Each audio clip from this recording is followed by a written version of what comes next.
with everyone our agenda for this afternoon. First, we will be hearing Mr. Jayno MALPT, present his paper. Second, we will have our third plenary lecture from Dr. Joseph Calano. And lastly, we will hear the closing remarks from our faculty lead, Assistant Professor Rainiel Reyes, PhD. So welcome to the fifth day of our Graduate Student Philosophical Conference. Let us start our session with a prayer.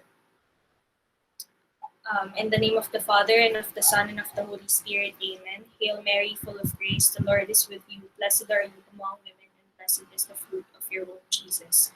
Holy Mary, Mother of God, Mother of God, pray for for us us sinners sinners, now and at now and at the hour of our our death. death. Amen.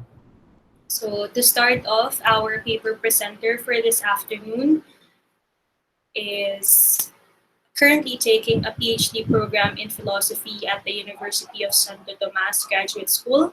As a student, he is also teaching Introduction to the Philosophy of the Human Person to grade 11 students for more than 5 years at the same university.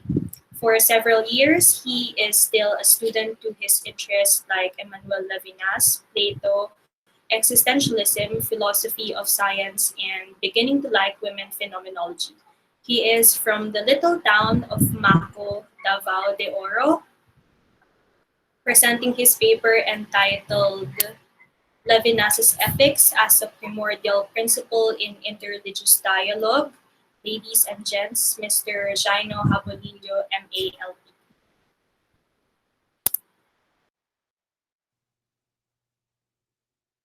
Good afternoon. I hope I am loud and clear. Your end. I'm Medel. Yeah, yes, sir. Um, Let me share my presentation.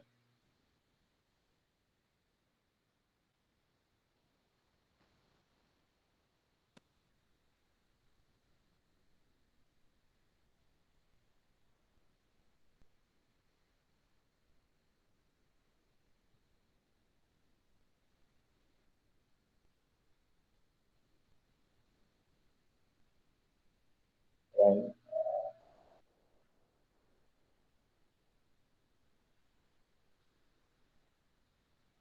here. Thank you so much for uh, approving my paper, this work in progress paper, and to share with you a little bit of realization in dealing with this very hard and difficult endeavor of the or among religions, specifically the interreligious dialogue, especially here in the Philippines. So I hope that everyone can see my PowerPoint.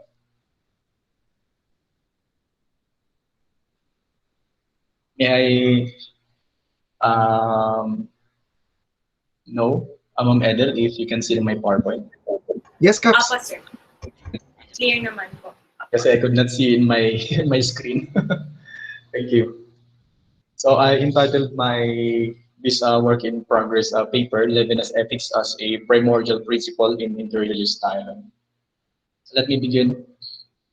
As part of the 500th anniversary celebration of Christianity in the Philippines, this year, the Catholic Bishops' Conference of the Philippines, or we call it CBCP, gave and continues to give avenues for dialogue among religions. On this challenging yet promising endeavor on interreligious dialogue among religions in the Philippines, initiated by the Catholic Church and participated by other religions, they are, on the first hand, participative of its concreteness with the intention of the common good. We call it peace building, solidarity, and harmony. However, on the other hand, they are as well afraid of the possibility of either becoming more myopic to their religions, okay, or in their defense to their religions, or will compromise their own beliefs. That is why there are religions in the Philippines which are not participative in this kind of endeavor. Primarily, the Catholic Church's leaders in the Philippines initiated avenues like conferences and publishing articles about peace building, humanitarian projects, shared social actions, etc., and even social groups that can be participated ideally by all religions in the Philippines. For instance, the CBCP founded the Episcopal Commission for Interreligious Dialogue to promote interreligious among Catholics and other faiths in the Philippines. Moreover, Catholic bishops themselves initiate and participate to the best that they can in any activities that promote peace among religions. There was even an Italian priest who started a movement in Mindanao called the Silsila Dialogue Movement. With the same goal, it promotes peace, solidarity, and harmony about Christian-Muslim issues. According to Father De Ambra, the new Executive Secretary of the Commission for Interreligious Dialogue in the Philippines Bishop Conference, stressed that we must help Catholics, Christians of different denominations, Muslims, and people of other religions to have a better understanding of the mission of interreligious dialogue. Catholics told to renew their faith are also invited to rediscover the importance of walking together in solidarity with people of different faiths, cultures, and religions. In this regard, the Church's leaders initiated and tried their best to come together as one religions with other religions for peace building, solidarity, and harmony. The CBCB pastoral letter of the year of ecumenism, interreligious dialogue, and the indigenous peoples state that the Church therefore urges the faithful to enter with prudence and charity into discussions and collaborations with people of other religions and cultures. Let Christians, while witnessing to their faith and way of life, knowledge, preserve, and encourage the spiritual and moral truths found among peoples of other faith and traditions and their social life and culture. Therefore, there was a clear intention of flourishing one's faith in welcoming others' faith and not disrespecting, discriminating, even dehumanizing one's dignity and faith. As it may seem to be successful and doable, we cannot deny that there are also some church leaders and individuals who happen to have difficulty in dialogue and even less participation in this endeavor because of their defense to the truths of their religions as the ultimate truth and the only way to salvation. We have probably watched and listened to the religious debates of Father Darwin Gitgano, a Catholic priest, versus Minister Ramil Parva of Iglesia ni Cristo, or the late Brother Eli Soriano versus Appointed Son of God, Pastor Kibuloy, and many more, which supposedly provide an avenue to dialogue and understand one's faith and doctrines. And yet it commonly becomes more of a war kind encounter that results to division and conflictual events on the grassroots. Furthermore, this war kind encounter can also be witnessed in the comment sections of social media's platforms like Facebook pages of Catholic Works, Catholic Church Defenders, etc., since it seems to be open to all individuals across religions. The latter context manifests a crucial and challenging possibility to dialogue. It may be because of personal and doctrinal backgrounds, experiences, and knowledge. In this regard, we may realize a greater need for interreligious dialogue on the grounds than on the higher level.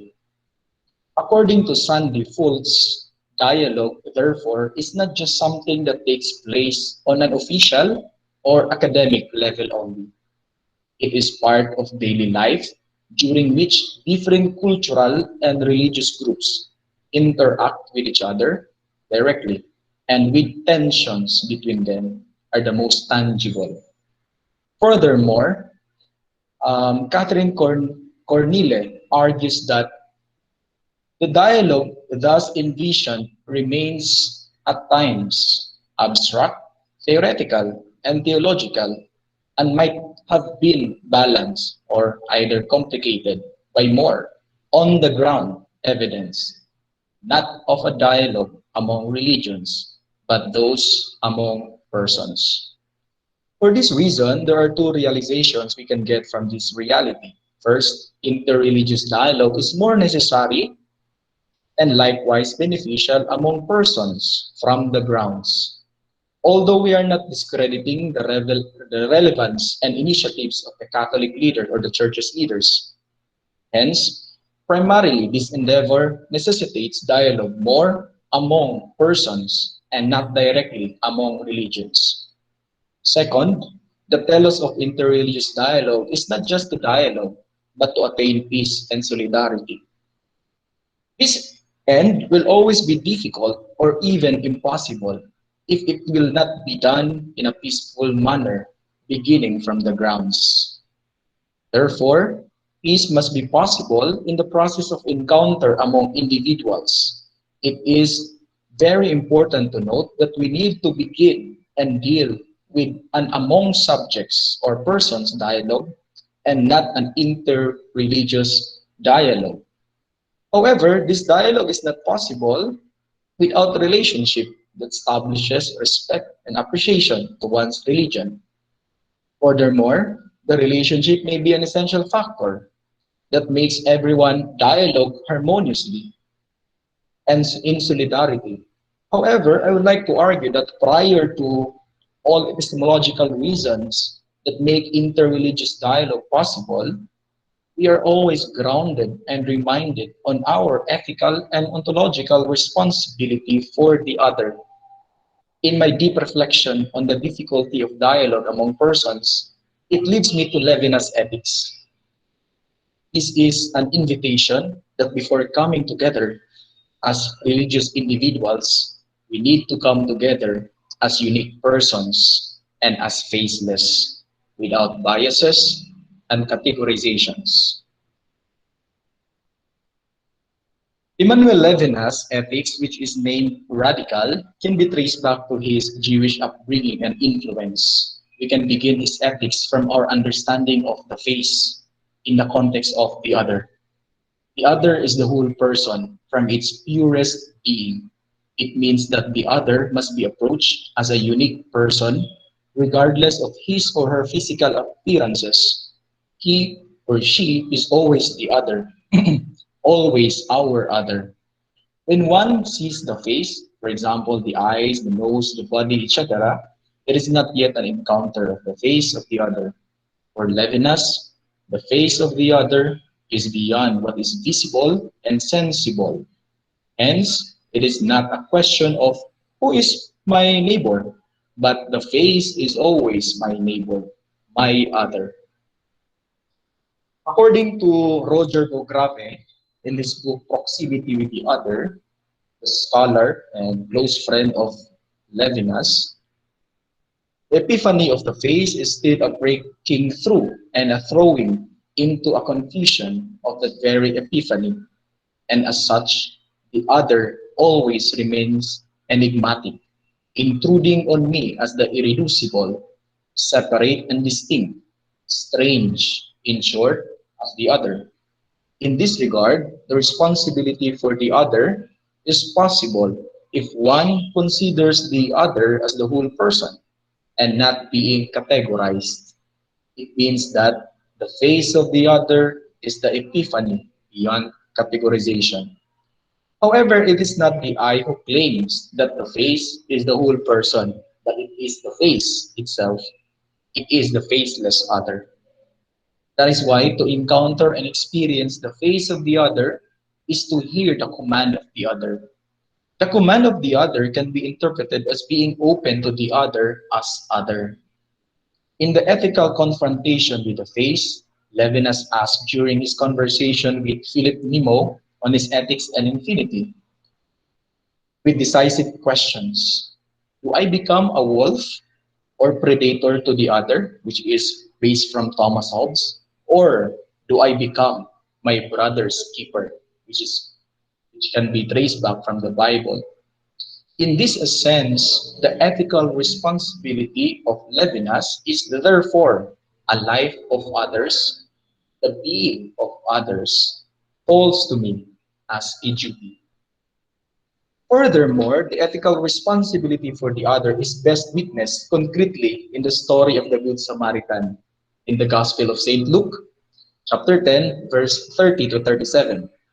Many things hinder us from practicing concretely the Levinasian responsibility for the other, like our biases, social status, knowledge, truth claims, and alike.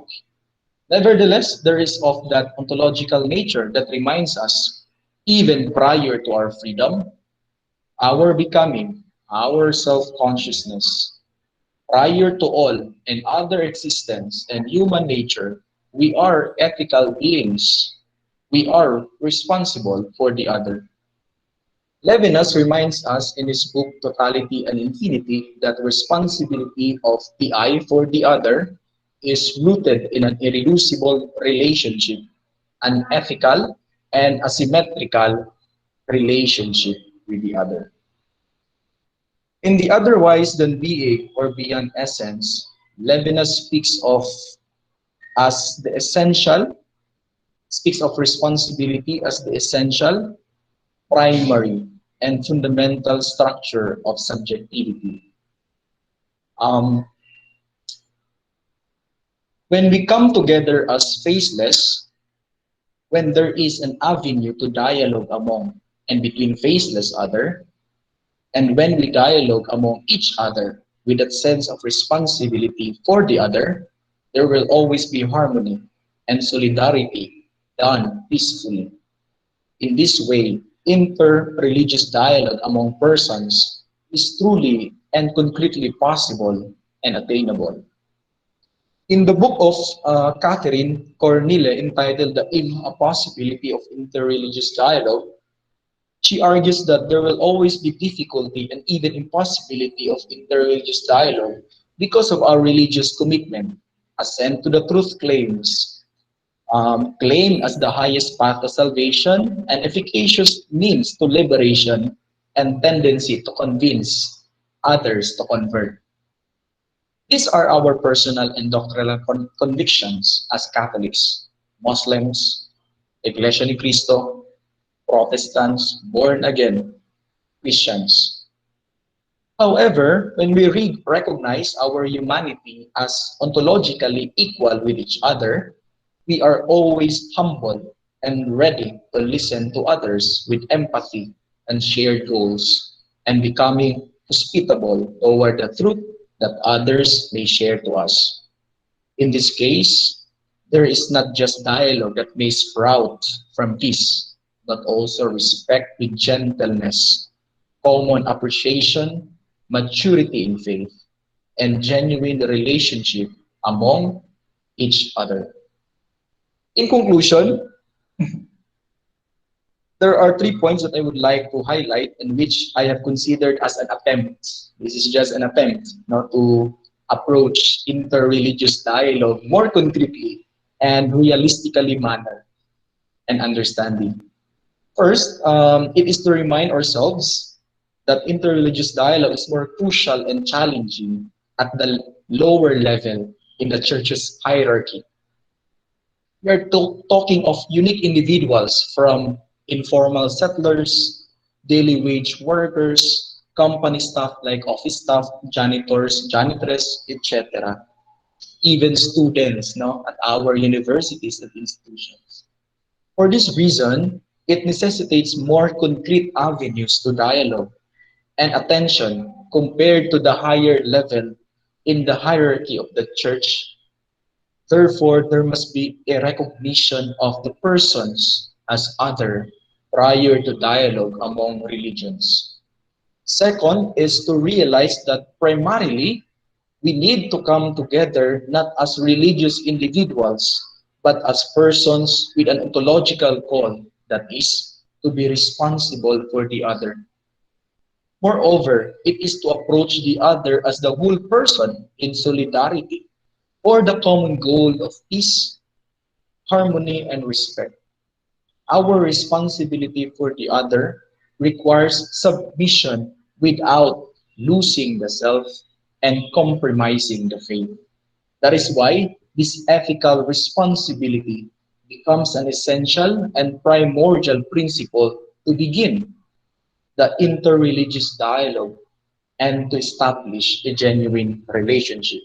And lastly, with humility, empathy, relationship, and hospitality to the other, and even many others or multiple others, it is not just dialogue that may sprout, but also respect with gentleness, each other's dignity as persons, common and mutual appreciation of religions, maturity in faith, and genuine relationship among each other.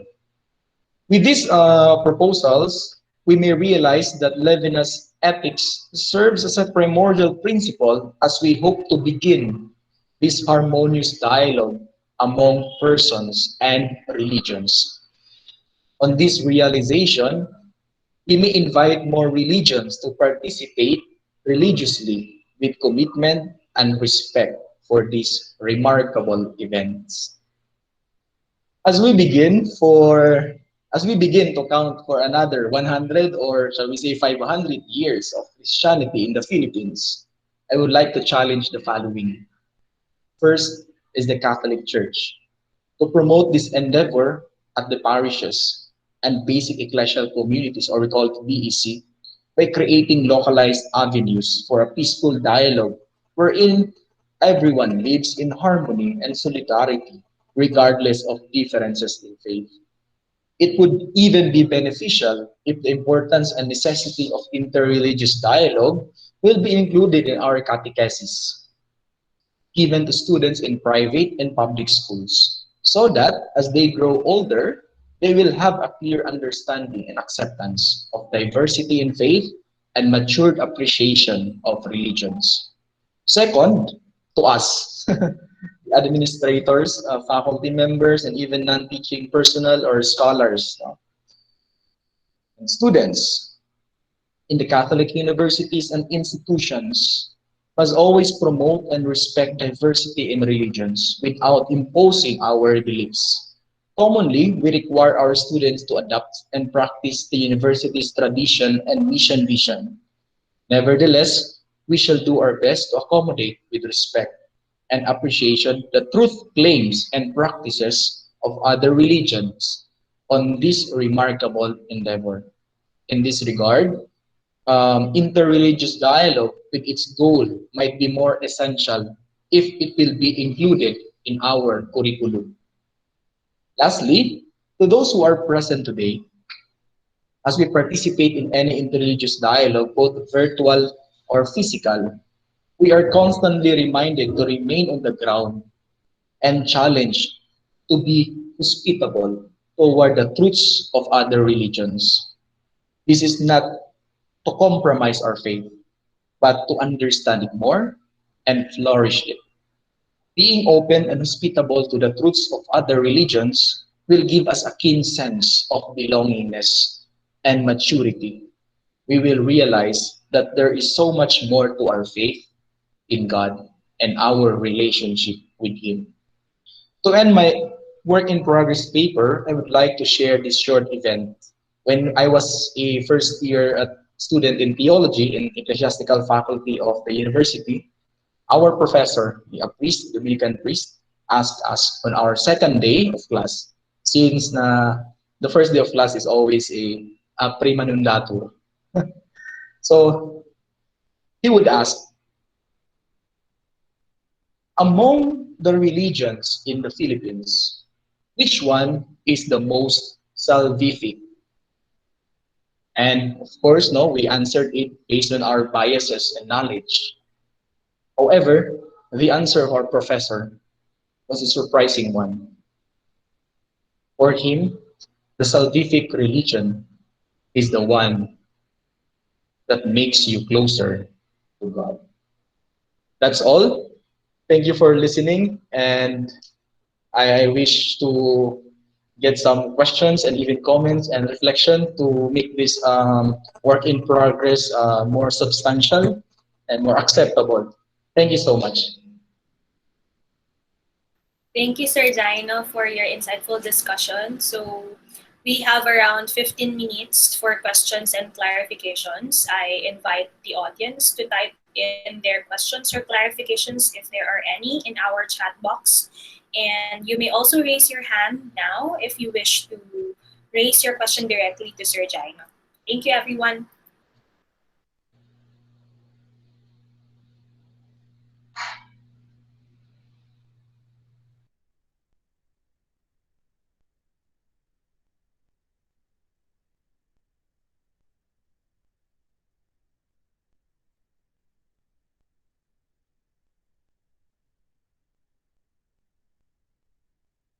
Sir Jayno, I think Anton has a question. Okay. So he wants to ask the same question he asked Doc Joel. Do you think religious rights play a central role in interreligious dialogue? Or we ought to accept a certain disappearance of such rituals to accommodate the other? Okay. Thank you, Sir Anton, for that question. Um, Actually, the first of all, the Catholic Church, meron silang there's another way of, um, for example, there's another way of celebrating a mass. When I was in theology, nagkaroon kami ng I forget the term of the mass, but parang um, I forget the term, but nandun yung essential ng mass, and yet magkaiba ng yung sequence, nagkakaroon ng another parts, di ba, nadagdagan kumbaga. And I think these rituals, for example, even sacraments, no? Sacraments, the rituals, etc. Secondly, we have commonalities with other religions. For example, baptism. All religions have baptism. This rite, no, this ritual of baptism, of course, no, done in different forms, in different manner. So I think it is not that difficult to accommodate other religions, not to really participate and be included, but to let them understand the richness of the rituals that we have in the Catholic Church, for example, and even the rituals that other religions have. So I think as long as you are grounded on understanding, you are grounded on being open to other religions, richness. Because I still believe that the religion, no, they will not stay there if their religion is not, there is no reasonable and valid kind of doctrines, no, that make them stay there. So I think it's still possible, Sir Anton, that these sacraments or first and foremost rituals play an important part in all religions. Secondly, we could have have an understanding that there are certain um, commonalities or grounds that we can share with other religions. So therefore, I think accommodation is not that difficult, most especially if it is from the higher level. It is from the higher level. There's always that comfort and easy access and easy understanding, accommodation, etc. Thank you. Thank you. One more question from Sir Christian Solis. Does interreligious dialogue include the non-believers, at least in Levinas's philosophy of the other? Yes. First of all, again, no, Levinasian concept of the other as faceless includes everyone. Okay. Um, However, we technically we could not include the atheists uh, in the circle of religions, of course. However, it is not also to discredit them or to dehumanize them as other. They are even for Levinas as other. Okay, but in this context, in interreligious dialogue, since the goal is to have a peace, harmony, solidarity, among religions, then atheists uh, will not first and foremost participate in this endeavor. And we just hope no that because of this endeavor they will somewhat like understand the faith of the believers. Okay, but in this context, first no, Levinas consider even atheists as the other, not just within the circle of religions, but even atheists. They are also our other, our neighbor. Okay. Yun, Sir Christian, thank you. The Levinasian also. Okay, so any more questions from our audience?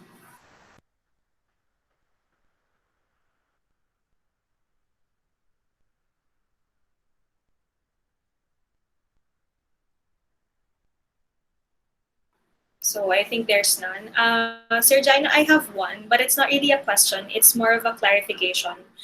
So your paper is trying to suggest po na it's a bit ambitious if we aim to have interreligious dialogue on the level of religion versus religion or religion to religion. So you're trying to like attempt to contribute at least a micro interreligious dialogue where you communicate with people from other religions. That way, there's a possibility of having interreligious dialogue between people of different religions po. Um, in some ways, that's the part of the paper. But my point here is that there seems to be kasi interreligious dialogue has been parang done in many years. You know, even before 500 years, celebrating 500 years. Parang ginagawa nila dati pa eh. You know, they're trying their best to really come up or attain such dialogue among religions. However, I think the method, the way of having it, it's only on the higher level comforts, no, conferences. No, it's possible. Nangyayari naman doon. Pero, remember, the church is not just the leaders of our church. The body of Christ, not the church of Jesus, also includes even the people on the grounds, on the grassroots. So, dito nagkakaroon ng difficulty. there must be also dialogue among themselves, among ourselves, no, on the grounds. Di ba? Pero nagkakaroon ng difficulty dito. Therefore, parang mas kailangan ng dialogue dito sa baba kaysa sa taas. Mas nangangailangan. That is why this is an attempt no, to contribute also on another way of healing or another way of working interreligious dialogue, not on the higher level but on the grassroots, on the grounds. Kaya nasabi ko na yung mga challenges, ano? Ibababa natin from the church to parishes to BSCs. From sometimes the school universities would establish, di ba? Would organize such conferences. Pero paano din sa mga classrooms natin? Paano yan sa curriculum, di ba? So wala siya, nawala doon sa grassroots. And also tayo din minsan we just attend pero pagdating sa dadaan tayo minsan sa mga kalye, may mga nagdedebate, nag-uusap, nag-introduce ng Bible nila, ng faith nila. Minsan sa social media, no, kasi I belong to that one and I'm fond of reading. Really. I'm fond of reading the comments of these people who are really from the grounds. So, yun yung ano ko, Ma'am Edel, no? Siguro it's another way of looking or working into this dialogue from the grounds. So, yun lang po. All right, so I think there are no more questions for Sir Jayno, so we move on now to our plenary lecture. So I call on Franz to take over the program. Thank you. Thank you very much, Edel. Can you hear me? Yeah. Yeah. So, yeah. thank you, Sir Jayno, for that very insightful presentation. Now we turn to the main event of the last day. So, to introduce our speaker, he is an associate professor and the graduate program coordinator of the Department of Philosophy at the Ateneo de Manila University. where he also served as the School of Humanities Coordinator for Research and Creative Works and Faculty Campus Minister from 2018 to 2020. He is a graduate of Bachelor of Philosophy cum laude, MA Philosophy cum laude, MA Religious Studies magna cum laude, PhD in Applied Linguistics magna cum laude from St. Louis University, and a graduate of PhD in Philosophy from Ateneo de Manila University. He is a postdoctorate fellow at the Ciencia Forum in Tübingen, at the DORICEA in Berlin and Göttingen, Germany, and at the Benedict XVI Center in Vienna, Austria. He is the past president of the Philosophical Association of the Philippines Incorporated and was the international board member of the Korean Society for Religion and Literature. Ladies and gentlemen, here to talk about governing Christ, devotion to the Black Nazarene, and 500 years of Christianity, please welcome Associate Professor Mark Joseph Calano, PhD. Thank you, Franz, for that introduction. And good afternoon, everyone. No? I didn't prepare a PowerPoint presentation, uh, unlike Jayno. So nainggit ako, na-insecure ako for Jayno, no? Because he prepared a PowerPoint presentation. But I prepared a draft of the paper that I wish to present to you. Um, so the title of my paper is Governing Christ, Devotion to the Black Nazarene, and 500 Years of Christianity. So just give me this time to tell the story of what I intend and what the thesis of my paper is. So an encounter that happened some 500 years ago is recorded by Antonio Pigafetta. No? The account represents a horizon that is undeniably Western and colonial.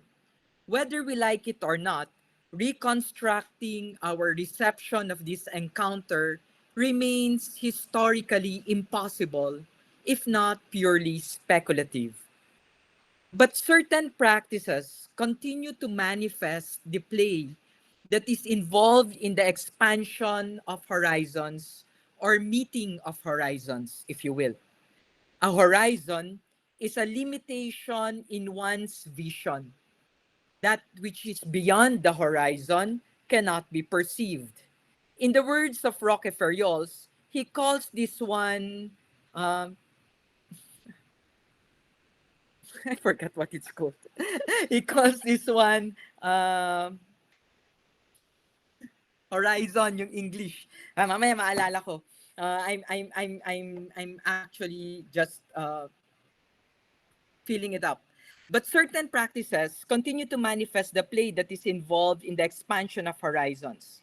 A horizon is a limitation in one's vision. That which is beyond the horizon cannot be perceived. But as one moves, the limitation in one's field of vision changes. What one cannot see from one vantage point becomes accessible to another. For Bernard Lonergan, horizons are determined dialectically by the vantage point. From the vantage point, then, of the devotion to the Black Nazarene in Quiapo, I aim to demonstrate a play involving the governing of Cristo and the struggle and challenge for continuity and discontinuity between colonial dimensions and local concepts, secular and the sacred, authentic and the inauthentic. When one speaks of the devotion to the Black Nazarene, a translation which happened on January 9, some time ago, the year is really questionable, seems to represent not only a transfer or movement, but a series of translations. So I speak therefore of three translations in this paper. Albert Alejo, in an interview transcribed in Nabighani, speaks of translation as involving the process of addition and subtraction and the process of recreation, if not creation. Interestingly, embedded in the devotion to Quiapo are certain untranslatable lexicons that can serve as traces for the past. I first consider the play between Quiapo's materiality as it is embedded in the concept of panata, religious devotion, and utang na loob and hiya. The second part considers the very tactile understanding of faith understood as pananampalataya.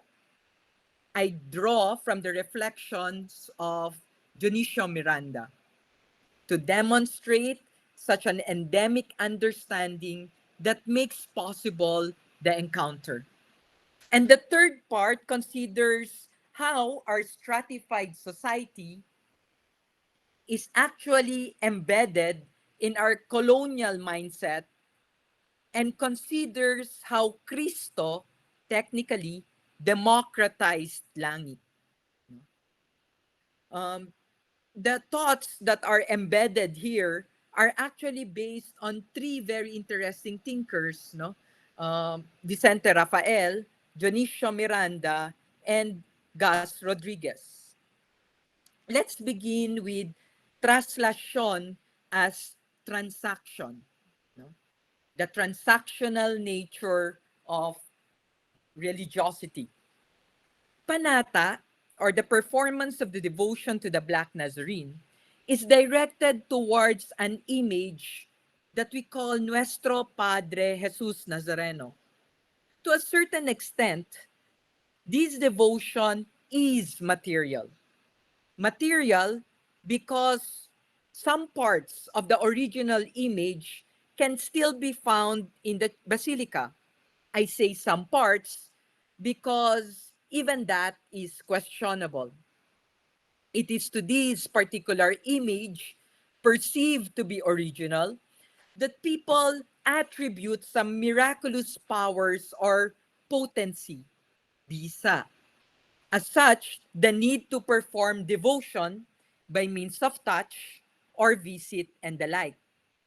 This means to be at the mercy of the image, but also to be at the service of the image. One cannot deny that despite the pandemic, for example, people and remains unstoppable in performing their devotion to the Black Nazarene because the devotion demands a degree of proximity, like the bisa that is passed on to amulets or to the Black Nazarene replicas, does there need to be brought to the basilica or to be situationed or positioned close to the basilica. The second is the need for so on the one hand, what we see in Quiapo is a certain form of religiosity that Westerners will actually perceive as idolatrous. We are tactile as a people. We touch, we punas, we don't actually perceive our faith in terms of theological dogmas or catechisms. Most of our people actually are indulged in touch, whether you like it or not. Uh, in fact, it is that which is a very characteristic of our people, no? Hawak, mahawak, no? The second, however, is that not only are we in need, that's why we go to perform the devotion or are thinking, that's why we go to the devotion. The second is also the fact that the image is also to be taken care of. Have we not heard of stories of images that are claimed to be growing, no? Lumalaki yan, no? Parang dati maliit lang yan, ngayon malaki na. Often given lifelike attributes, the images need to be bathed, change clothes, perfumed, carried, or even procession. Interestingly, after the translation, the vicario or the processional image is actually kept in a room in the basilica and undisturbed for quite some time. For according to the mamamasans, it needs to rest. It seems then that we are not only seeking the help of Cristo, Cristo is also in need of us. Some scholars call these interactants. They are involved in the play of panata. Interactants. That means we don't treat materiality as if they are only material. We actually recognize a certain relationship that is established with this materiality that allows us in a way to recognize something more. When one looks at the dynamic involved in the performance of devotion or panata, one cannot ignore the place of loob and utang na loob. The play entails a transactional relationship, reciprocity, if you will. Vicente Rafael, in Contracting Colonialism, explains loob in this way. He says, it is also the mere inside of any object, as in looban, the inside of a house, the ground on which it is built, the floor of a building, the yarn that separates the house from the street. In this sense, loob is not a privilege inside that grounds being, but an inside that signals an interval separating one object from another or one part of the object from its other parts. The inside of things, it is worth noting, is subject to a similar process of displacement outside. Loob is at the root of one of the words for to give, ipagkaloob, and a gift itself is kaloob, literally part of the inside of something. Thus, inside is juxtaposed rather than dialectically opposed to the outside. In being attached to the word for debt, utang, loob figures as both the site and the object of exchange. It consists of objects in circulation just as it functions to represent the desired form of circulation. Utang na loob, from this perspective, is not only a debt of gratitude, but also a debt of, from, and for the inside, as indicated by the particle na. The loob that is stake in a debt transaction is therefore an inside that is also an interior surface, a container, as well as that which is contained, but only to the extent that it is already oriented towards an external process of exchange. A panata begins with a kaloob. Hindi kami nanghihingi, nagpapasalamat kami. I recall an interview, a mamamasan telling me, we are not asking, we are thinking. While it's easy to recognize the dependence of Filipinos on that which is given, we are not always in the receiving end.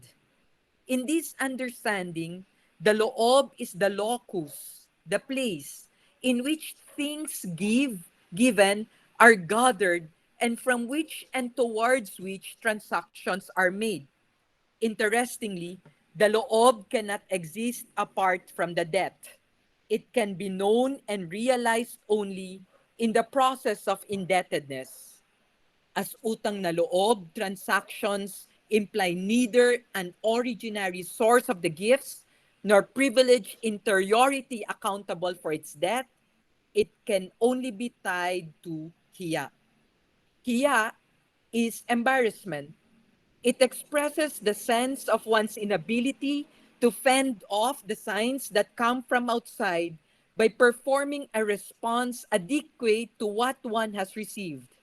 That is, the sense of the unregulated and undeserved reception of signs and things from the outside.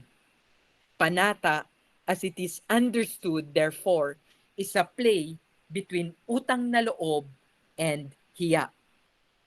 Raphael explains, and I quote, reciprocity in terms of hiya and utang na loob thus becomes a matter of anticipating and domesticating the ever-present possibility of being overwhelmed by an uncontrollable rush of signs and things from the outside. For if one were incapable of knowing hiya, one would end up being surprised by its sudden surge to the point of being cut off from exchange. And without exchange, no sense of an inside or loob would emerge. When people actually tell me they go and perform the devotion because they're asking for something, isn't that transactional? But we need to understand that this transactional nature is actually something that's embedded in our understanding of the play of utang na loob and hiya. A colleague, Jacqueline Cleophas, wrote an interesting essay on hiya, on utang na loob in Kritika Kultura, and there she basically argues that utang na loob is better understood with a correlative concept, and that's katarungan or justice. Uh, and therefore, an utang na loob that is always already imbalanced uh, needs a challenge, if not a reinterpretation. Let me go to my second translation, pananampalataya. If there's one thing that 500 years of that 500 years of encounter have really contributed to us, it's actually the Catholic faith, no? Uh, and that's the reason why I think we need to understand how we have understood that faith, no? Dionisio Miranda breaks the word pananampalataya into two etymological words, pananam and palataya. He explains that pananam refers to the concrete experience of taste. Taste is quite difficult to describe as it is very close and personal experience of food. There are two synonymous words that we can use to refer to taste, nanam and tikim. Nanam seems to positively refer more to enjoyment or to the savoring of the experience of taste, whereas tikim seems to simply refer to the act of tasting. For us, taste, nanam, involves savoring and not merely tasting food. But more than the intensity of this personal experience of eating, nanam involves the savoring too of the table fellowship or the shared experience. This savoring of the table fellowship and the shared experience invites parallels at the level of human relationships. We sometimes refer to that instinctive and acquired taste of certain types of persons and certain types of relationships. With chance encounter with random people and strangers, we enter into a feeling around mode, pakiramdam, before we commit ourselves. We do not simply commit ourselves unless the relationship proves to be fruitful and satisfying. Only then do we experience enjoyment and delight. The faith, for example, that the mamamasan have to the Black Nazarene builds upon their sensual, emotional, and rational experiences of savoring God. In this sense, pananam in pananampalataya does not consider does not consider the taste of God, but the savoring of God. It is not therefore accidental that the psalmist proclaims, "O taste and see that the Lord is good." Psalm 38, verse 8. This means that in that translation, the mamamasan, in their experience of religiosity, is in a way also enjoying God. Like people who go to the gym, they work hard, they perspire, they feel pain, but they still enjoy it. If pananam refers to the experience of possibly enjoying God, the other half of pananampalataya is the word palataya. Palataya can be divided further in two significant words, pala and taya. Father Dionisio treats the latter word first before he treats the former. The second word is taya, and he says it refers to a bet, a wager, a risk. It refers to what is at stake in a gambling competition. Such stakes can be property, relationships, even life. End of quote. In the performance of the devotion to the Black Nazarene, there is a risk. And it is a risk that the mamamasan wage their lives with. Some people die in the procession, many gets many gets hurt. But it is all part of the performance of panata. In the context of the devotion, the act of relating is in itself a gamble. There are no certainties. Relating with the Black Nazarene and with another mamamasan or fellow devotee is always difficult as people tend to be unique, indefinable, and unpredictable. To entrust oneself, for example, when touching the image of the Black Nazarene, demands a kind of gambler's mind and disposition. It belongs to the species of faith.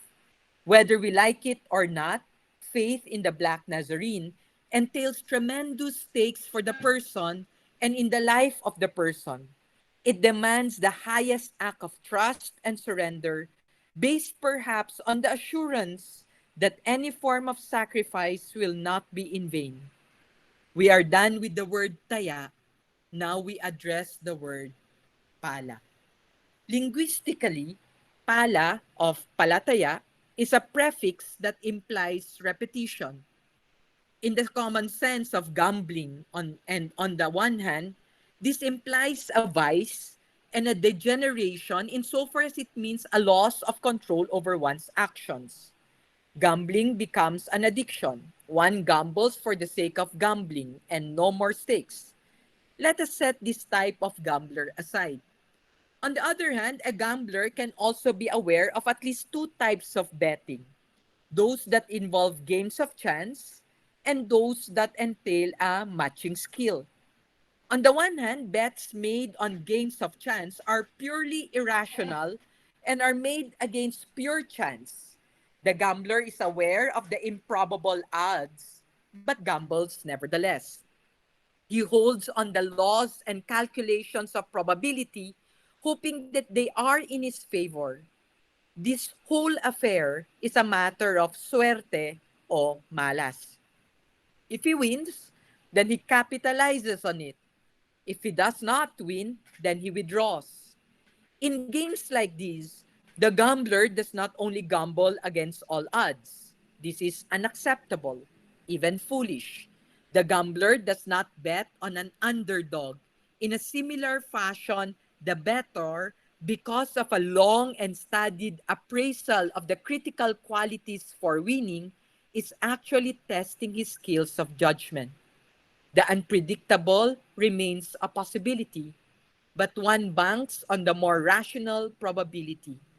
In this case, then we can say that games of chance involves only pagbabakasa, pag, pagbabakasakali or chance, whereas games of skill involve pakikipagsapalaran or commitment. The devotion to the Black Nazarene, in a sense, is also a gamble. It is different because it does not rest on any attempt for calculation. It is a risk in itself on the ultimate possibility which is open to all. In this sense, devotion is palataya because of an intuition and because of a skill which has been honed by continuous and assiduous practice.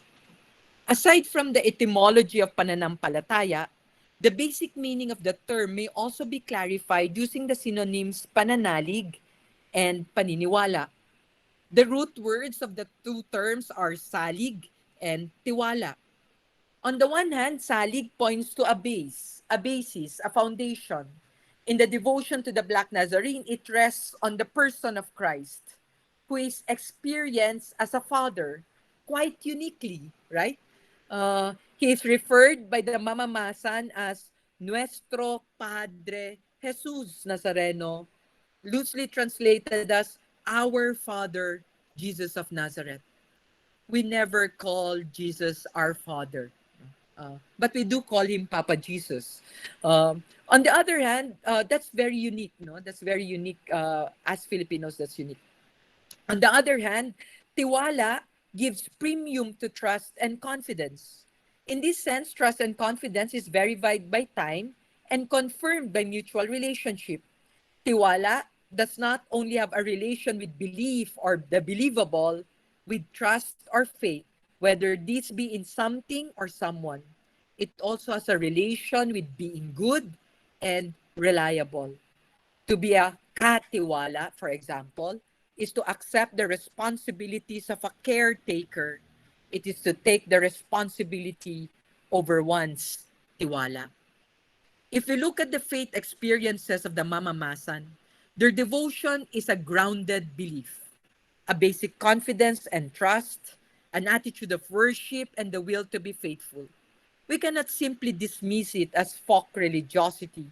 This is simply another way of saying that pananampalataya has existential, intellectual, and practical aspects both from an anthropological as well as a theological point of view.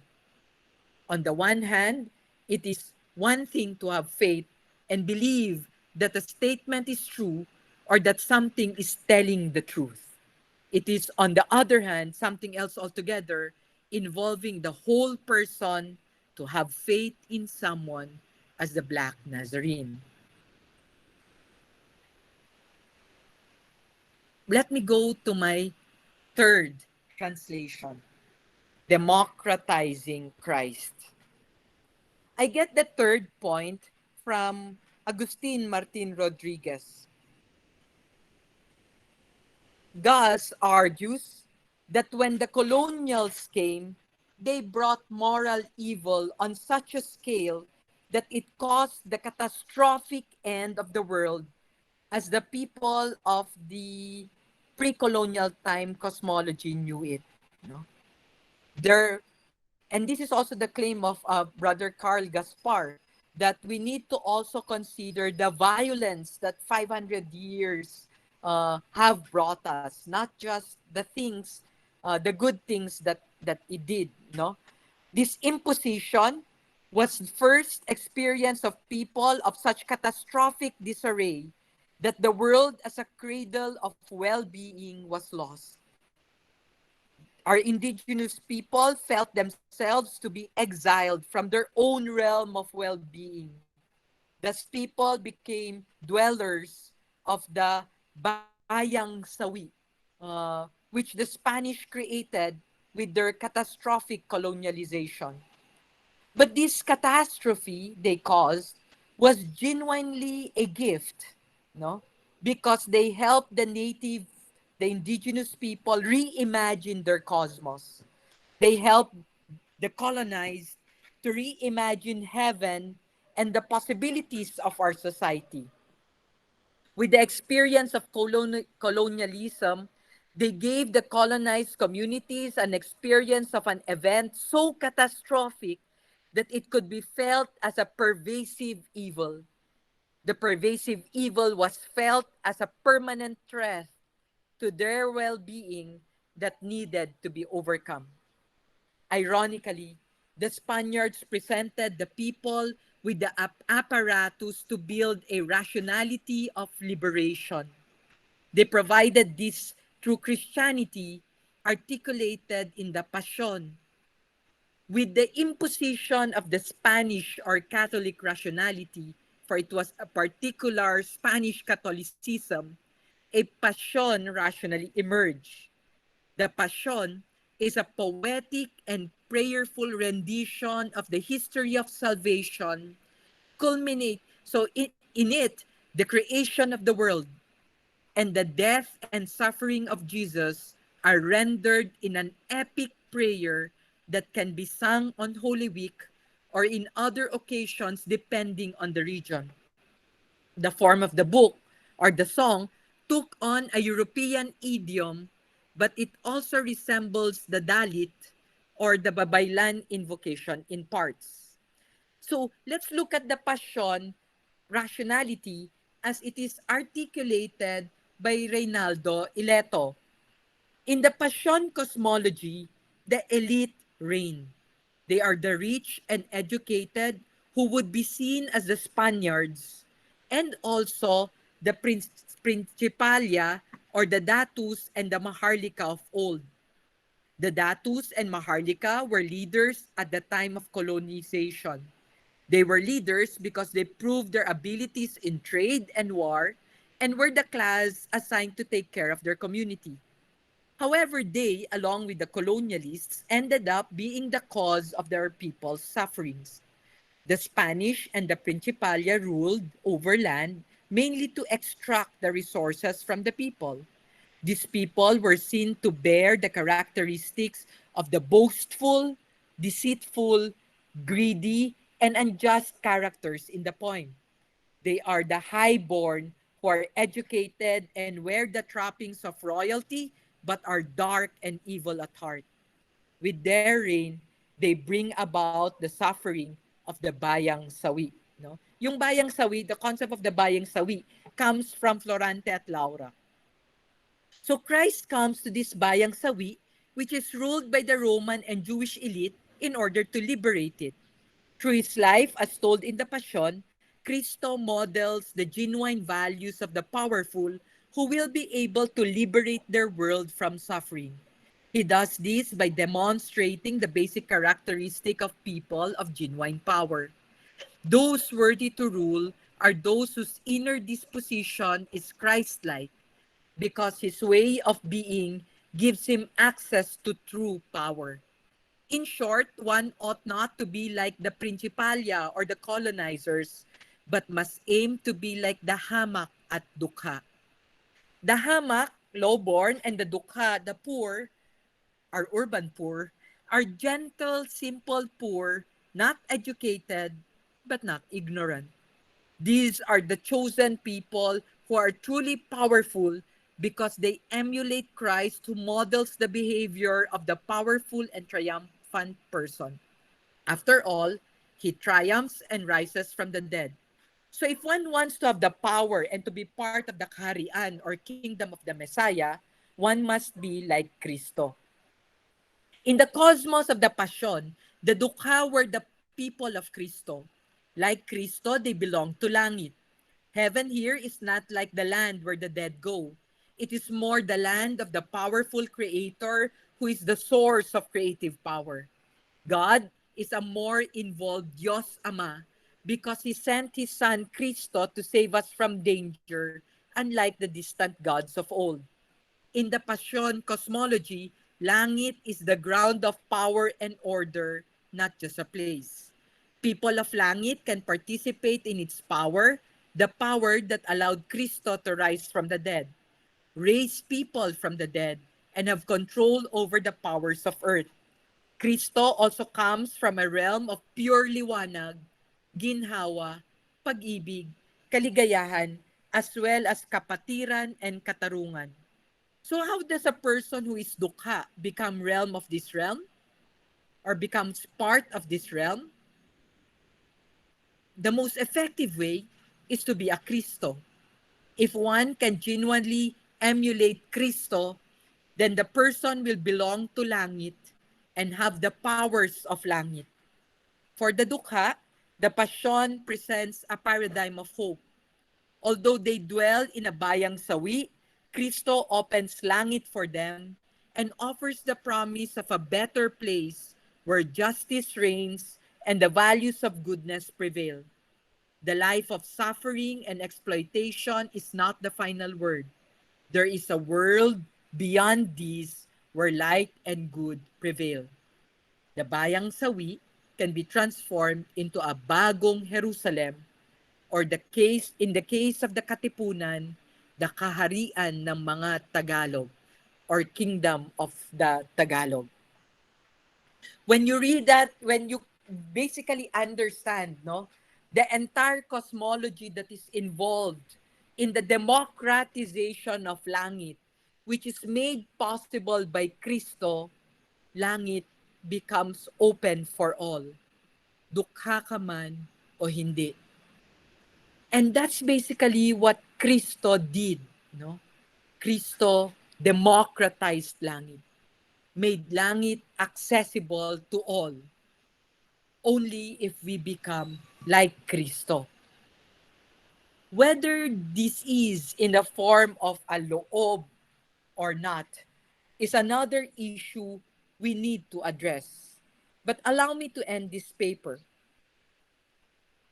by saying, when you look at the devotion to the Black Nazarene, it does not point you to a culture of 500 years ago.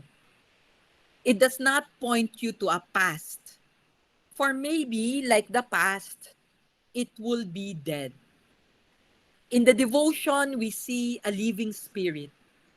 And it's a living spirit that's constantly integrating, reintegrating itself in the everyday lives of the Filipinos, and therefore is constantly involved in the process of creation, recreation, in the process of translation.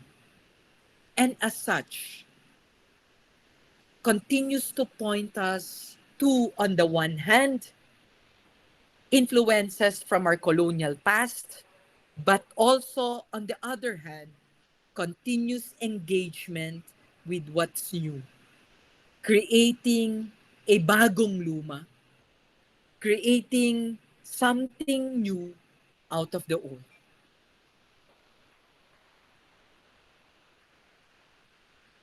I never spoke about culture as if it's a static force. I've always thought it's not. But nevertheless, despite the fact that it is always on the move, culture, religion for that matter, allows us to constantly challenge our direction and also hope for a better future. I'll end my paper there. Thank you very much. Thank you very much, Dr. Calano, for that very illuminating presentation lecture. So the floor is now open for your questions. If you have any questions, kindly type them in our chat box here, or if you prefer, you can also unmute yourselves and then you may ask your question for everyone else to hear. Okay, so any question? Okay, so we have a question here from Mr. Sir Jim Lester Beleno. Okay, so I'll just read it aloud for everyone else. Can we say that the religiosity to the Black Nazarene has originated from three gradated experiences of a devotee, namely, first, a aesthetic experience in which a person experiences the Black Nazarene as an artifact. Second, the hermeneutic experience in which the person configures a meaning from the image of the Black Nazarene. And finally, religious experience.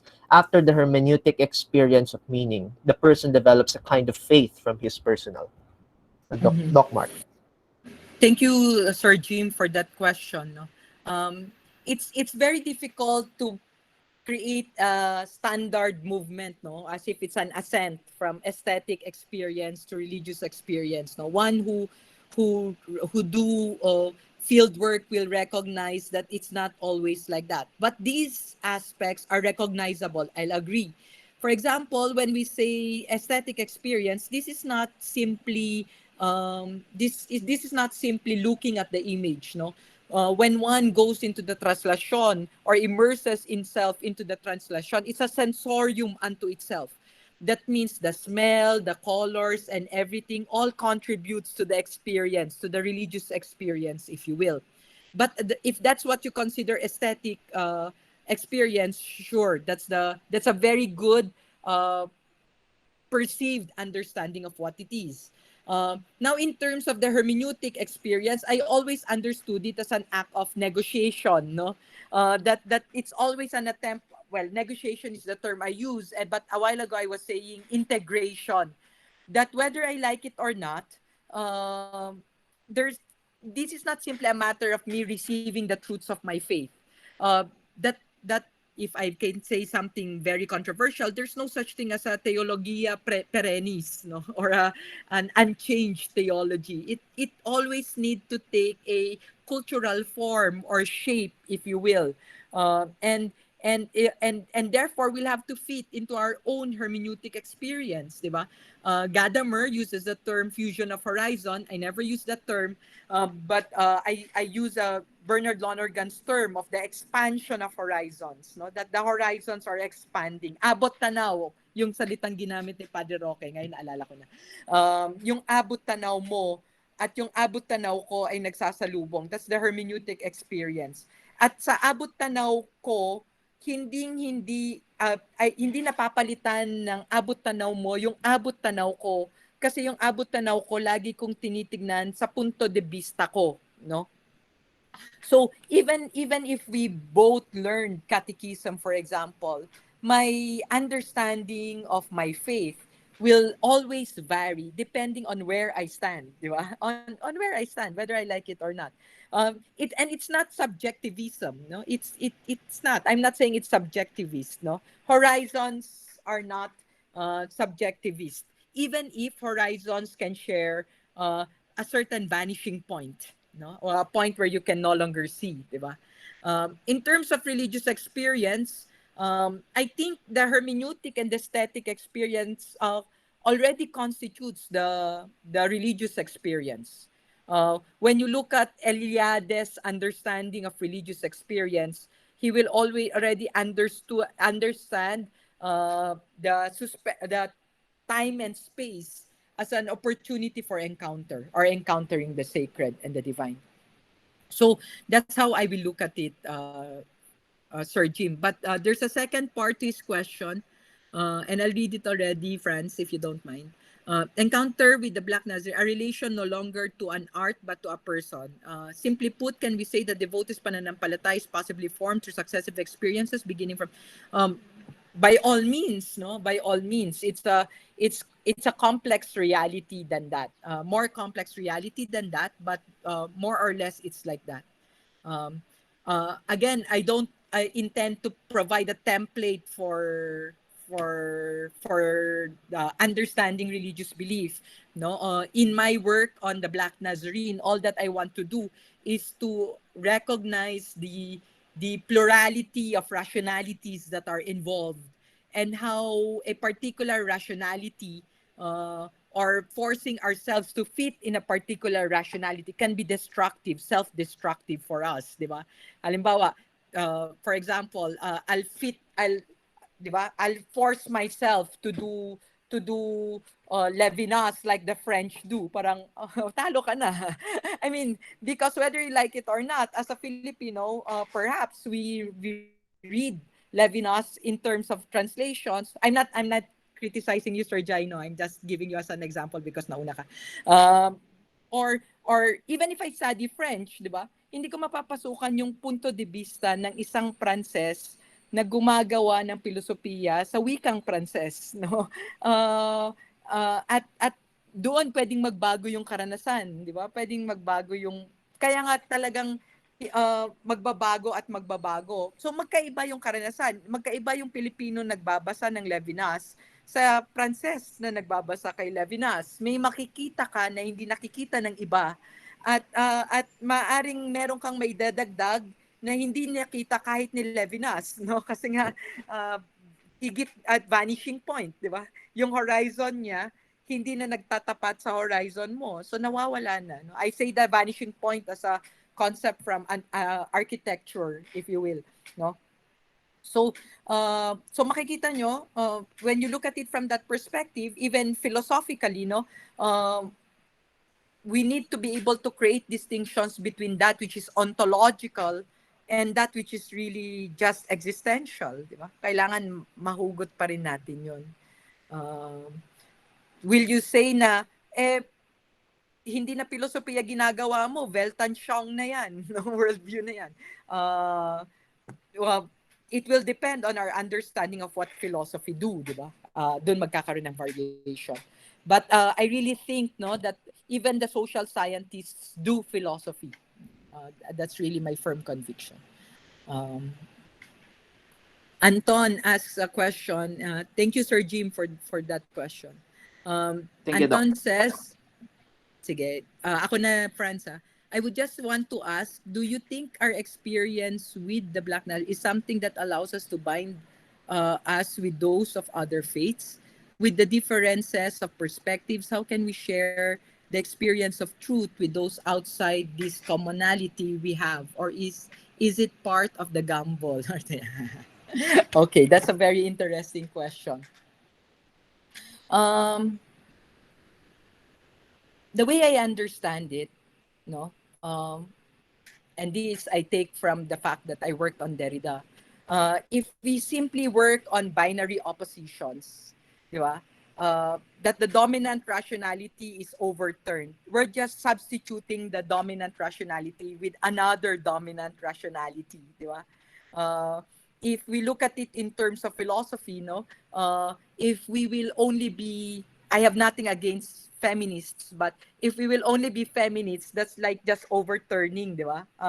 That's why we don't use feminists, we use gender issues or gender discussions, ganon. Kasi kung hindi, we're caught in the same binary relationship, and we're not moving, no. So if we always understand them as other, di ba? We will always be othering them whether you like it or not, no. We will always be othering them.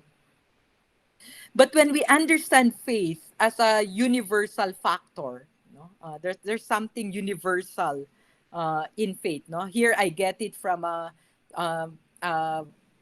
psychologists who worked on the faith development, Fowler. No, if Fowler will say, sorry, for those who for those who do not know me, I draw from many backgrounds precisely because I did many things.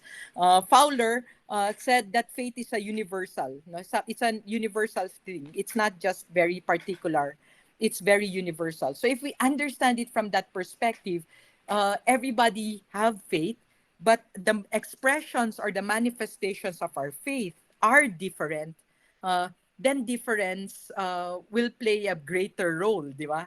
That means respect, tolerance, in the words of Sir Jayno, solidarity, no, will play a better role. Because on the one hand, di ba, my faith expression is really my home, no, and therefore I have to recognize also that other people's faith expression is also their home, no. Alam ko yung mga diehard Catholics sabi niyo, paano na yung how do you convert people, ganyan ganyan. If you noticed also, long gone in the discourse of the church after Vatican II, wala na yung apologetics, no. Hindi na yan yung conversion is a process, no, and we recognize that also. If I may be a philosopher, truth is universal. It's not particular, no? So, or if I may get from a saint, sabi ni Teresa of Avila, kung ang demonyo magsabi ng totoo, maniniwala ako kasi totoo yung sinabi niya, hindi dahil demonyo yung nagsabi, no? So hindi mahalaga kung sino nagsabi, mahalaga totoo ba yung sinasabi. Yun yung punto de vista ni Teresa of Avila. So with the differences of perspective, which you also caught, how can we share the experience of truth with those outside this commonality, no? And as I said, no, solidarity, no, we need to recognize that we're all different from each other, and that these differences allows us to share our strengths, but also recognize our weaknesses. But and that these strengths and weaknesses are not genetic or common to all, di ba? And when we recognize each of us have strengths which are really my weakness, then a tapestry is created, di ba? A better way of helping each other, being with each other emerges. So magbabago yung pag-uunawa ko, di ba? Mahirap paintindi yung Black Nazarene, no? Like, people were saying in 2019, trashlation instead of traslation, no? In reference to the basura that is left. but we need to understand that the standard of garbage management, or even of religiosity that many of us educated and learned possess are actually very Puritan standards, no? Western standards. These are not authentic. It's standards that we have adhered to, true. Pero ilan lang ba nakapag-aral sa 100% na Pilipino, di ba? When you look at the the number of those who vote, ilan ba nakapag-aral doon, di ba? And ilan ba doon yung nag-share ng narratives at kung ano bang narratives yung pinaniniwalaan. When you look at 15 million Filipinos going to the traslasyon, and so many people saying that's idolatry and things like that, we cannot simply dismiss the experience of 15 million people in exchange for a rational discourse, di ba? Or in exchange for something logical, or in exchange for what seemed to be comfortable for us, or what seemed to be proper. If, di ba? Kaya kailangan pasukin yung mundo. Sabi nga ni Cardinal Tagle, only ang mamamasan can understand the mamamasan. Kasi kailangan pumasok ka dun sa mundo para maintindihan mo. To watch only and to understand it from that perspective is to miss the point. No? So I hope I clarified that, Anton. Christian says, ano po ang magiging batayan ng isang religious experience para sa isang taong di pa nakakarinig ng ebanghelyo at makakaalam sa katotohanan tungkol kay Kristo? Religious experience, yung karanasang banal, no? Ay iyon, karanasan ng banal, no? At sa ayaw natin o sa hindi, yung karanasan ng banal na yon ay hindi laging kailangang maintindihan lamang sa pananaw ng ebanghelyo o sa pagkaalam sa katotohanan kay Kristo, di ba? Thomas Aquinas, for example, will even speak of a person who might not have heard Christ, no, at all, but who might have lived the gospel values. Di ba? That person will essentially be saved, no? So ibig sabihin hindi gaya ng sinasabi nating hindi nagiging batayan ng paniniwala ang banal o karanasang banal ang simpleng pag-alam ng ebanghelyo o yung pagkaalam lamang ng katotohanan kay Kristo. Sapat na ba 'yon para masabi mong may karanasang banal ka, di ba? Yun lang ba 'yon, no? Sigurado ako na mas higit pa, no? Na ang karanasang banal ay lagi nang simula't una isang pakikipagtagpo sa banal. Kung ano man ang nilalaman ng pakikipagtagpong noon, iyon. Magbabago depende sa konteksto o kalagayan ng tao, di ba? Kaya ba nating sabihin na yung mga Hapon na Shinto ay walang karanasang banal? Kaya ba nating sabihin na yung mga sumusunod kay Kongzi o kaya yung mga sumusunod kay Siddhartha, yung mga miyembro ng tinatawag nating Budismo ay walang karanasang banal, no? Mukhang kailangan nating palawigin yung ating pag-uunawa ng karanasang banal para isaalang-alang yung karanasan nila at para hindi rin ito isang tabi, di ba? Yun yung kailangan nating tignan kasi yung dahil ito yung pamamaraan ng aking pakikipagtagpo sa banal, ang ating gawain ay ipasa rin ito sa iba na parang rito lamang nila maaring matagpuan yung banal. At bilang taong nagbabasa halimbawa ng pilosopiyang Kristiyano, si San Agustin, San Anselmo at Santo Tomas, laging kinakailangang intindihin na merong katotohanang binibigkas itong kanilang mga sinulat, ngunit sa huli, naiiwan pa rin ako sa aking sarili at sa patuloy na paghamong, kailangan kong katagpuin yung banal sa aking kinalalagyan ngayon.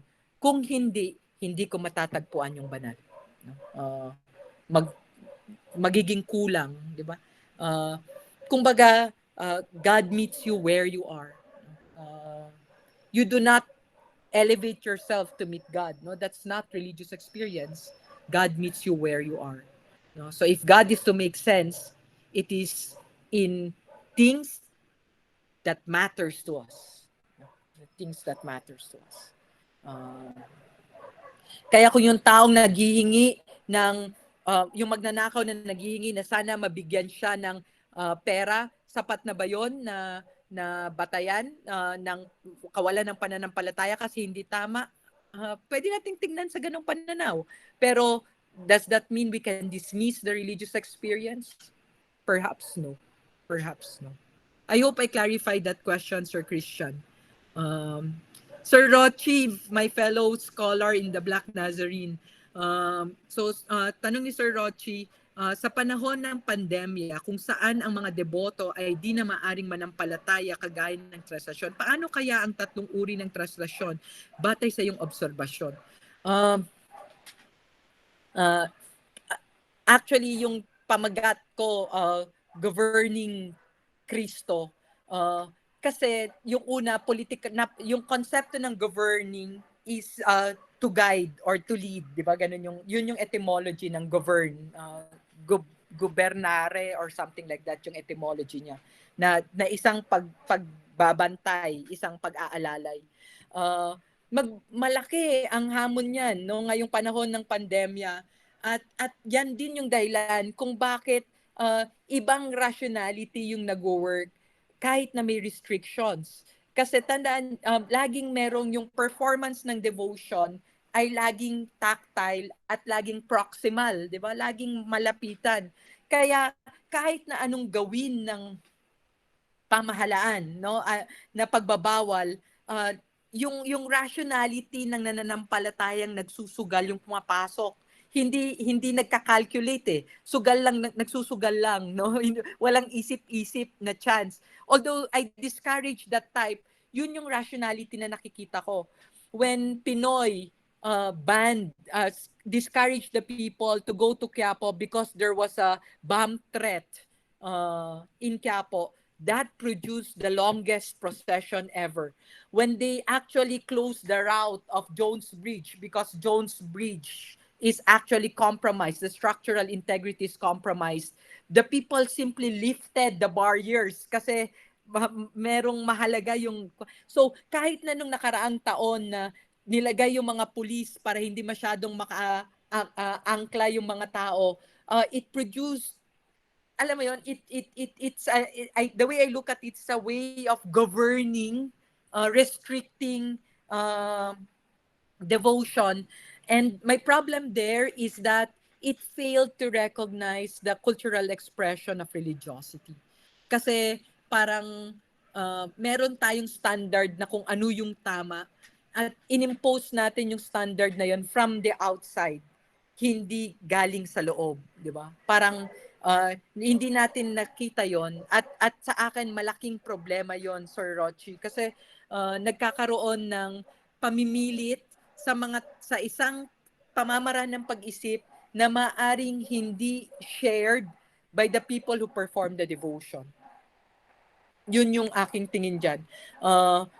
Should I consider that, or shall we ignore the restrictions? No, I'm not saying that also. What I'm saying is, if we are to govern the translation, we have to govern it while taking into consideration the expression and manifestations of religiosity also, because these are from the people who gave their lives, no? All their lives, ganun yung pamamaraan. Kailangan pakinggan natin yon, or else we just dismiss the experience of all the many years because we wanted it the way we wanted it. Parang miss the point the way I look at it.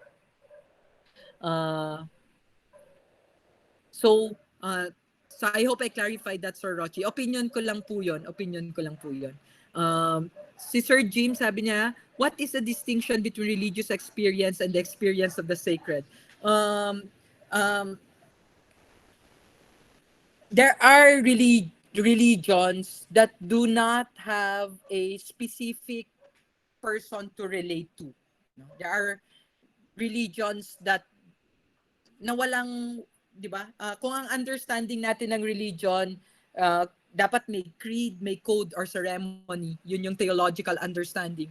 Many religions will fail precisely because the standard of having a creed, code, and ceremony is a predominantly Christian one.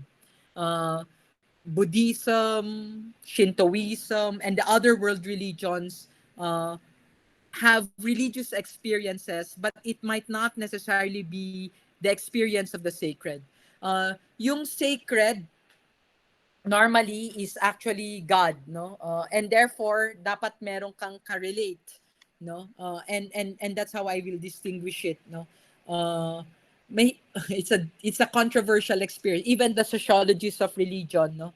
Jail Cornelio, for example, will find it will recognize that certain religious experiences happen, but that these religious experiences might not always entail engagement or encounter with the sacred.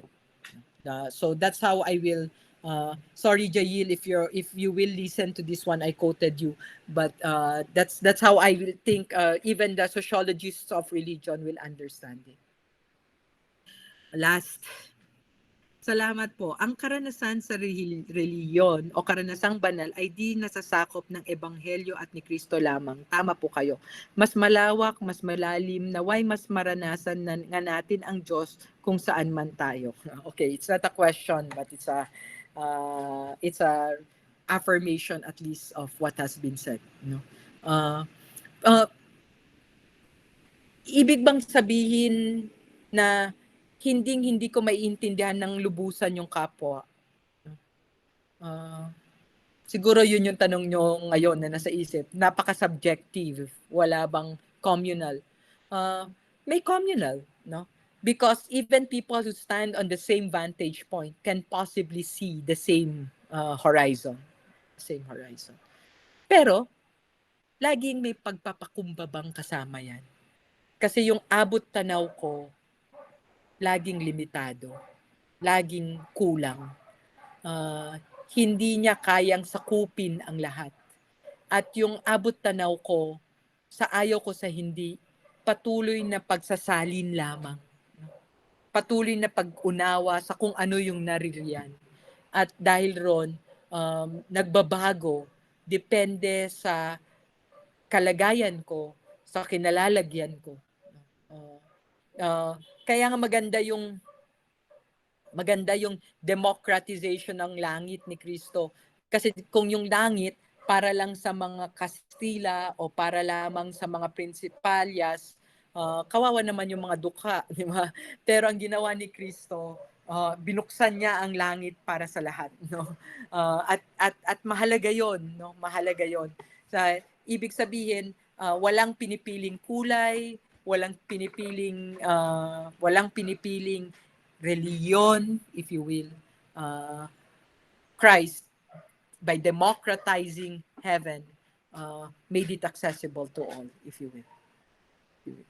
So marami pong salamat sa hapon na ito at sa it's a work in progress, but more or less the major ideas are there already. Maraming salamat po, Doc Mark, Thank you, for answering the questions and for your very wonderful paper, despite being a work in progress. Okay, so for the closing remarks, may I call on Assistant Professor Rainiel Reyes, the lead faculty member of this conference, to say a few words before we formally end our session for today. Sir? Franz, I think Doc stepped out a bit for a moment. Okay. So ako na lang siguro mag. Okay. Sige, Anton. You may Sorry, Franz, to disappoint you if you were expecting Doc Raniel to give the closing remarks. Sure. Sige. Okay, So on behalf of Doc Raniel, let me just read what I prepared. This is actually found in the book of abstracts. This 5-day graduate conference on the theme Christianity and the Philippine intellectual landscape is a fruit of our desire to celebrate the quincentenary of Christianity in the country. While reflecting its philosophical heritage, we envisioned at the graduate level to have an exchange of ideas that reflect the intersection of faith and reason over the span of 500 years, and which also provides us a vantage to move forward. In spite of the pandemic, we are extremely enthused and delighted that this came to a fruition, and we wish to thank a number of people. First, the Dean of the Graduate School, Professor Michael Anthony Vasco, for his support. Next, we also thank Associate Professor Jovito Carino, who was very supportive of this conference and who was kind enough to provide us an initial reflection on the conference theme, echoing his talk last April 24 at UMPIL, the Union ng mga Manunulat sa Pilipinas. The same gratitude is expressed to Assistant Professor Daniel Reyes, our faculty lead for this event, who made sure that everything was in order. We also wish to thank the 3 keynote speakers, and if I'm not mistaken, all 3 of them are here tonight. Associate Professor Joel Sagut from UST. I just say doctor, please. Dr. Ryan Mabolok from Ateneo de Davao and Dr. Mark Calano from Ateneo de Manila. Their talks are indeed timely considerations of the state of philosophy at this quincentennial anniversary of the faith. Dr. Sagut provided us thoughts on the role of a Catholic university and the intersection of faith and reason. Dr. Mabolok provided an insight on the contemporary Philippine landscape, that is our political setup, against the backdrop of our Christian legacy, while Dr. Calano, as we just heard this afternoon, capped this conference with the phenomenological experience of the faith, an encounter, a dialogue with Christ and of Christ. We also wish to thank the 10 paper presenters, 9 if I would exclude myself, who are graduate students affiliated, or 8 because we missed one, graduate students affiliated with various institutions whose papers focused on the different aspects of the intertwining of both faith and reason at the junction of the landmark celebration of Christianity and the Philippines. As previously mentioned, we decided to cut the number of presenters from 40 to just 10 to have a more focused and intimate discussion, making the review for the paper presentations thorough, as we considered it best to have fewer papers but of better quality. Something we aspire to consistently achieve in both the conferences we will organize, so this and those in the future, and the issues to be published by Lectio, a graduate journal of philosophy. As a graduate initiative, we consider this fitting for our level. Lastly, I wish to thank, on a personal level, the peer reviewers, I just won't mention your names, who ensure the quality of the presentations, and also the members of the organizing committee, Jillian, Andre, Franz, Edeline, MJ, Blaze, and Negi. Yeah, just make sure I didn't miss anyone. And also the members of the organizing committee who, through their varying degrees of effort they put into planning and the execution of this conference, help shape it into what has become. So on behalf of the organizing committee, I wish to thank everybody, and of course to all of you who have been with us, especially those who have been here for all 5 days. So maraming salamat po sa inyong pagdalaw, and we hope that you would continue supporting our initiatives in the future. Thank you po. Would Franz or Okay, Edel? so that ends our program for tonight. Thank you, Anton. Thank you for those who attended this The evaluation link, Yeah. I think you just haven't sent it. So Anton, Thank I you. think will send us the evaluation link for the event. So please do accomplish it for our own institutional purposes. Okay, so once again, we thank you for attending this 5-day conference together with me, Anton, and the rest, together with my co-host for today, Miss Edeline Capili. We wish you all a good night. Have a safe weekend, and of course, most of all, stay safe. Okay, so maraming salamat po. You may now leave our link.